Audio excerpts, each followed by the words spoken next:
So you've started a new company to do this called The Boring Company. Um, it's maybe 2 or 3%.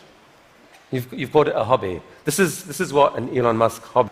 This is basically interns and people doing it part-time. So this is we bought some second-hand machinery, and it's kind of puttering along, but it's making good progress. So an even bigger part of your time is being spent on electrifying cars and transport through Tesla. Is one of the motivations for the tunneling project the realization that actually, in a world where cars are electric and where they're self-driving, there may end up being more cars on the roads on any given hour than there are now? Yeah, exactly. A lot of people think that when you make cars autonomous, that they'll be able to go faster and that will alleviate congestion. And to some degree that will be true.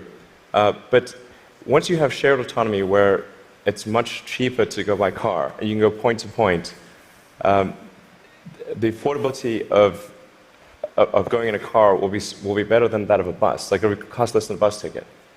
So the amount of driving that will occur will be much greater with shared autonomy, and actually traffic will get far worse between flights. Right.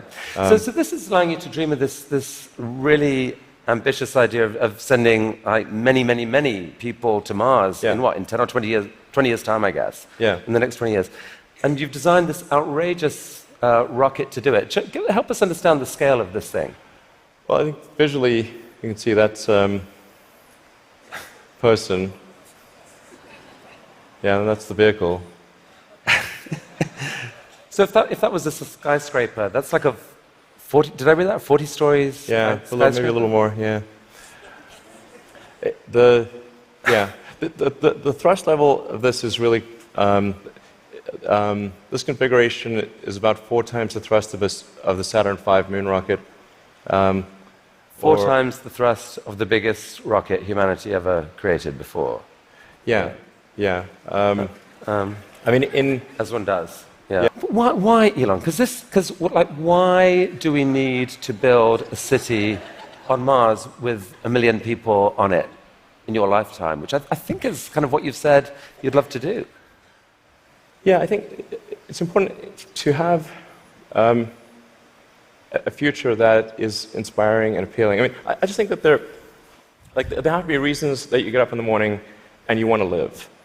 Like, why do you want to live? What's the point? What inspires you? What do you love about the future?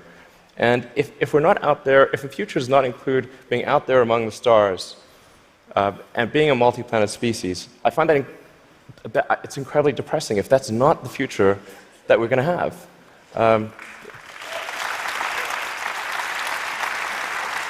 People want to position this as an either-or, that there are so many desperate things happening on the planet now, from climate to poverty to, you pick your issue. And this feels like a distraction. You shouldn't be thinking about this. You should be solving what's here and now. And to be fair, you've done a fair old bit to actually do that with your work on sustainable energy. But why not just do that? Well, I think I look at the future from a standpoint of the probabilities. It's like a branching stream of probabilities. And there are actions that we can take that affect those probabilities, or that accelerate one thing or slow down another thing, introduce something new to the probability stream. Sustainable energy will happen no matter what. If there was no Tesla, if Tesla never existed, it would have to happen out of necessity. It's tautological. If you don't have sustainable energy, it means you have unsustainable energy. Eventually, you'll run out, and the laws of economics will drive civilization towards sustainable energy inevitably. The fundamental value of a company like Tesla is the degree to which it accelerates the advent of sustainable energy faster than it would otherwise occur. So when I think what is the fundamental good of a company like Tesla, I would say hopefully it does. If it accelerated that by a decade, potentially more than a decade, that would be quite a good thing to occur. That's what I consider to be the fundamental sort of aspirational good of Tesla. Then there's becoming a multi-planet species and spacefaring civilization. This is not inevitable. It's very important to appreciate this is not inevitable. The sustainable energy future, I think, is largely inevitable, but being a spacefaring civilization is definitely not inevitable. If you look at the progress in space, in 1969 we were able to send somebody to the moon. 1969.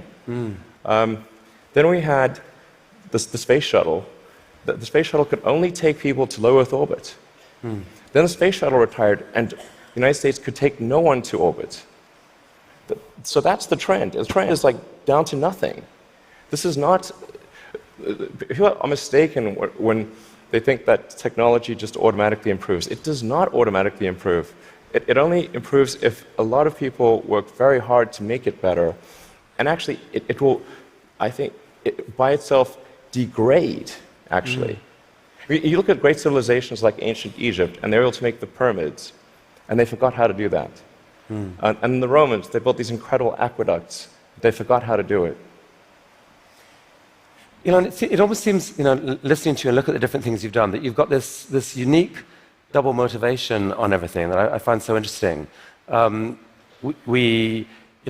Which is, one is this desire to work for humanity's long-term good.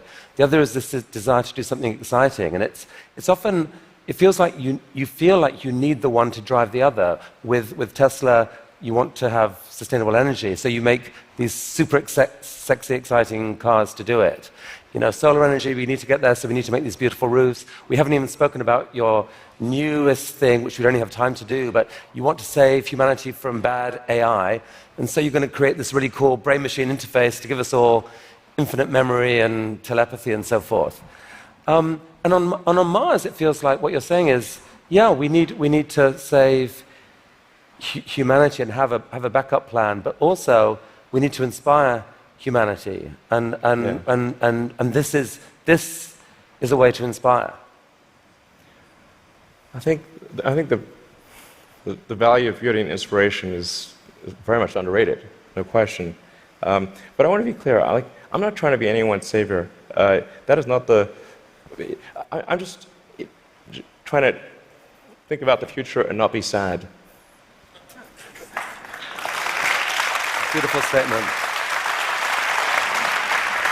I think everyone here would agree that it is not, none of this is going to happen inevitably. The fact that in your mind you dream this stuff, you dream stuff that no one else would dare dream, or no one else would be capable of dreaming at the level of complexity that you do.